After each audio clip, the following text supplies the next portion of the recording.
Hogy? Mesélj el meg egyszer. Mikor elmentek Ki elmentek? Izu. Igen, kivel? a feleségével és a gyermekekkel. Igen, hány gyermeke voltak? 2, egy fia és egy lány. Igen, Meneküléskor, mikor elmenekült. igen.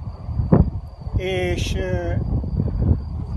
volt egy fehér lovas, a lóval mentek el. Mm. Volt egy szomszédom, meg van halva, öreg. Mhm. Izunak a szülei, gondolom, biztos nem vagyok. Csak Oké. hogy mesélte az öreg, hogy még egyszer voltak elmenekülve. Nem tudom biztos, hogy csak kellett legyenek, mert ezt az utolsó menekülést én tudom. S ruhát, s mindent itt hagytak a szomszédba. És eltemették a kertbe. Amikor jönnek vissza, hogy kapják meg. És visszajöttek, de lehet csak izék lett.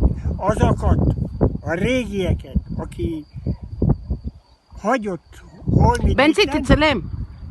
Azt én nem, תצלם. én azt nem ismerem. Csak a fiát, Izunak a szülei hagytak ruhanémit. Igen. Mesélte szegény nyilván. איזו ház otthon, איזו az izuja, Szülei. o szülei, igen. Igen. Igen. A sarkon. Igen, Az volt az üzlet. igen. A sarkon. Ez volt az üzlet vagy a ház? Ház is, üzlet is. Egybe? Igen. Oké. Igen.